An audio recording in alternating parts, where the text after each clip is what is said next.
I never expected her to remember my name, let alone everything else. The laundromat on Maple stays open past midnight, mostly for people who work odd hours or don't want to hear their machines thump through thin apartment walls. I started going late because it was quieter, fewer conversations to dodge, less of that feeling that everyone else had somewhere to be. That's where I ran into her the first time. Or maybe ran into is too dramatic. She was already there, folding towels with careful edges, like the corners mattered. I almost didn't recognize her without my friend's house wrapped around her. No kitchen noise, no TV murmuring in the background. Just fluorescent lights and the smell of detergent. "Hey," she said, after a second too long. She paused, eyes flicking up, then back to the towel. "Evan," she finished, soft but certain. I nodded like it was normal that she remembered, like I hadn't been half convinced I was invisible most days. We didn't talk much that night. Just a comment about one of the dryer's eating quarters. A small smile when mine rattled and stopped. I noticed her hands when she fed the machine.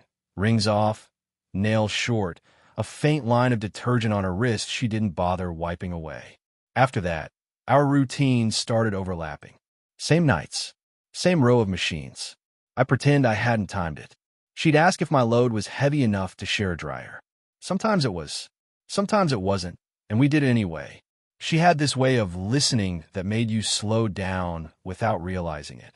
I'd say something halfway, then stop, waiting to see if she'd fill in the space. She never did. She just waited, let the silence do its thing. "How's school?" she asked once. "It's fine," I said, which wasn't true or false enough to correct. I folded a napkin I'd brought with my coffee, into thirds, then flattened it again. She watched, not in a way that made me self-conscious. More like she was cataloging the habit for later. I noticed things too. How she always checked her phone face down, never lighting the screen. How she laughed quietly, like she didn't want to take up more room than necessary. How she stayed until her clothes were bone dry, even if it meant waiting an extra cycle. Loneliness doesn't always feel like a hole. Sometimes it's just a series of almost texts. Drafts you close. Thoughts you pause mid-sentence because there's no one on the other end yet. Sitting across from her, I felt that pause loosen, not disappear, just ease. One night, the place emptied out except for us and the hum of machines. She finished folding and didn't leave right away. Leaned against the table, arms crossed, eyes on the spinning glass. "Your mom still lives near campus?" she asked, then winced slightly, like she'd crossed an invisible line. "Yeah," I said. "I'm just here for now." She nodded. Sometimes for now lasts longer than we think. Her phone buzzed. She glanced at it, then slipped it back into her pocket without checking. I pretended not to notice. She pretended I hadn't. When I left, she said goodbye like she expected to see me again. Not hopeful, not careful, just certain. I didn't think about her all the way home. That would have been too obvious. I thought about the sound of quarters dropping, the way the light flickered near dryer 6, the crease she smoothed out twice, even though it was already gone. My phone buzzed as I set it down. Unknown number. "Did you make it back okay?" I realized I never asked. I stared at the screen longer than I needed to, thumb hovering. Then I typed, erased, and finally answered, wondering when exactly ordinary nights started asking for more. The next time I saw her, it wasn't at the laundromat. It was raining in that thin, steady way that doesn't feel dramatic enough to justify staying inside, but does anyway. I was cutting through her neighborhood after a late class, hood up, thinking about nothing in particular when her front door opened. "Evan," she said, surprised. Then, softer, "You're soaked." I should have waved and kept walking.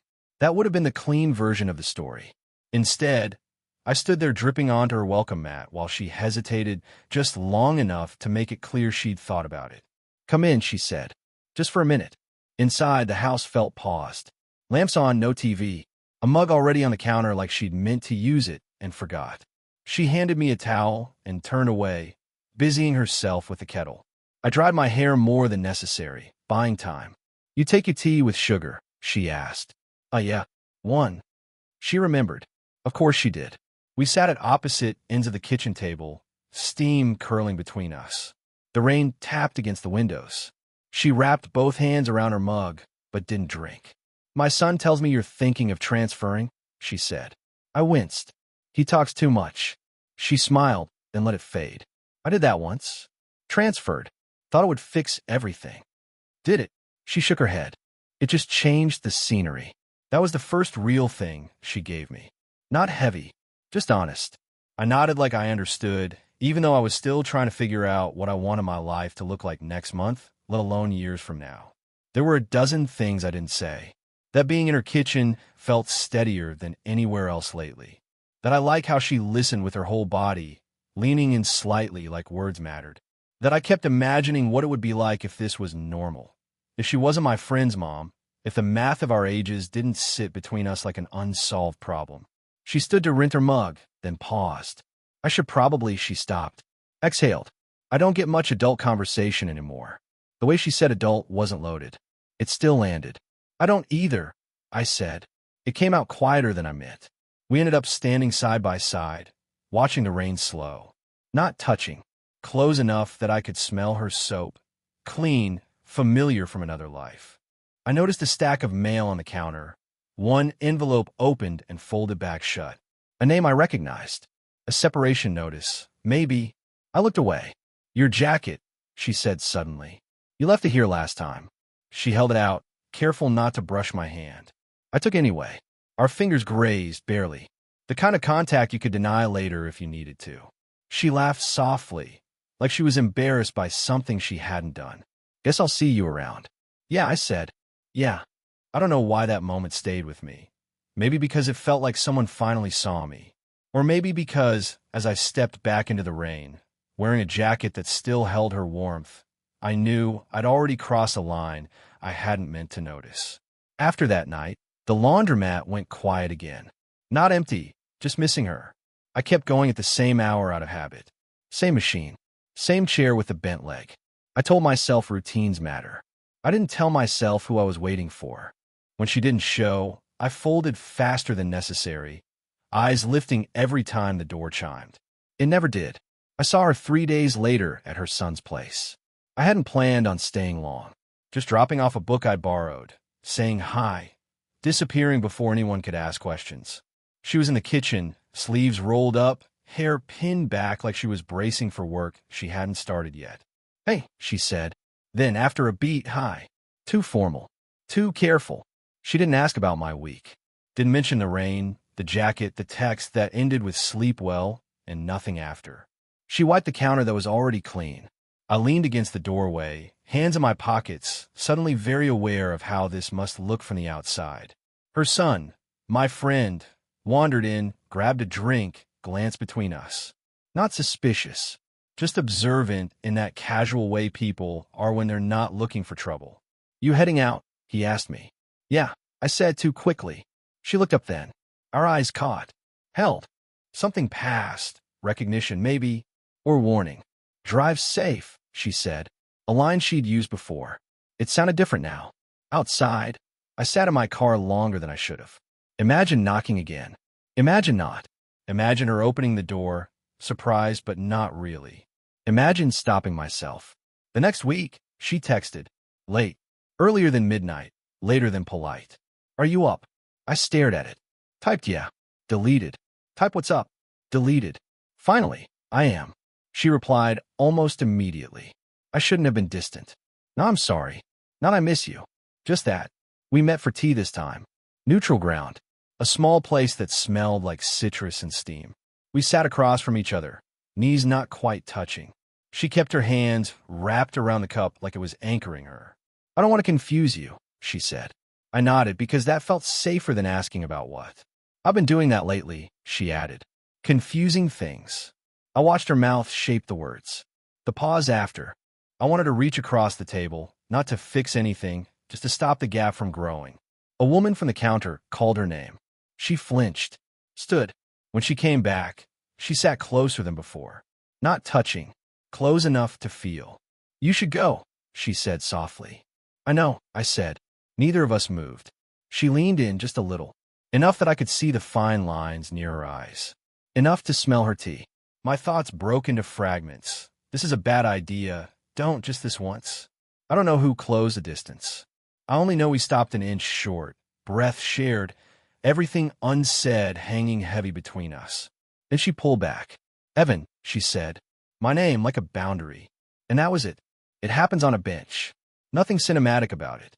Just with slats worn smooth and a street light that flickers like it's deciding whether to stay on. We've been walking for a while before that. No destination. Just the long way around her block, past houses that look finished. Lawns trimmed, lights warm, lives apparently in order. She keeps a careful distance from me, half a step ahead, like she's leading and resisting at the same time. She tells me about her day. Small things. A coworker who talks too loudly. A meeting that ran long. I listen, but my attention keeps snagging on what she isn't saying. On the way, her phone buzzed earlier, and she turned it face down without looking. On how she hasn't asked me anything back. We sit when she finally exhales like the walk has taken something out of her. "I saw you," I say before I can talk myself out of it. She looks at me, confused. "Saw me? With him?" I say. I don't say his name. I don't have to. At the grocery store. Last week. Her shoulders stiffen. Just slightly. He needed help with something. Right? The word comes out flat. Not accusing. Worse than that. She studies her hands in her lap. Twists her ring. Then remembers she doesn't wear one anymore. "Let's go." "I don't owe you explanations," she says quietly. "I know. And I do. That's the problem. Knowing doesn't stop the feeling that crawls up anyway. Sharp, unwelcome. Like realizing you care more than you're allowed to."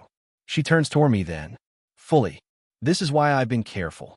Because I noticed. Because you feel," she says. Then stops. Presses her lips together. "Because I do."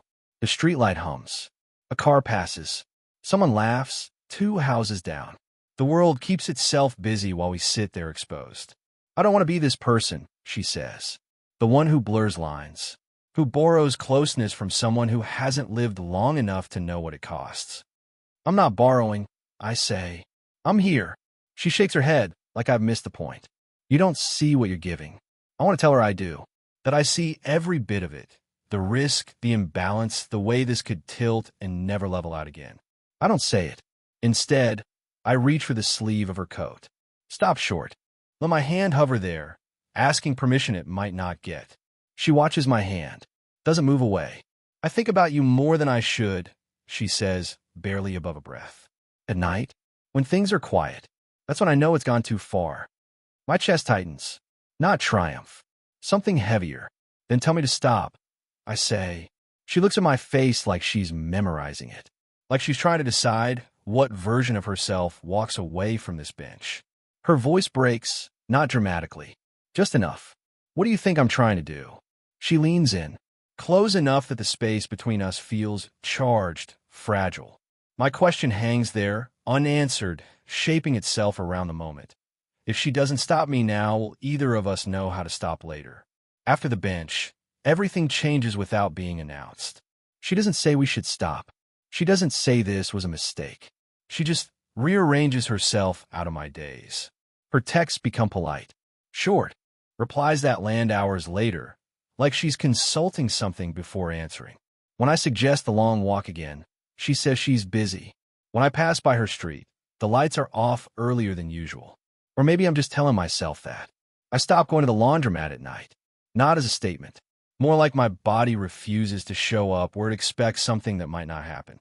I start going in the afternoon between classes. The machines are louder then. The conversation's unavoidable. No empty chairs to imagine her in. A week goes by. Then another. I see her car outside a cafe one afternoon.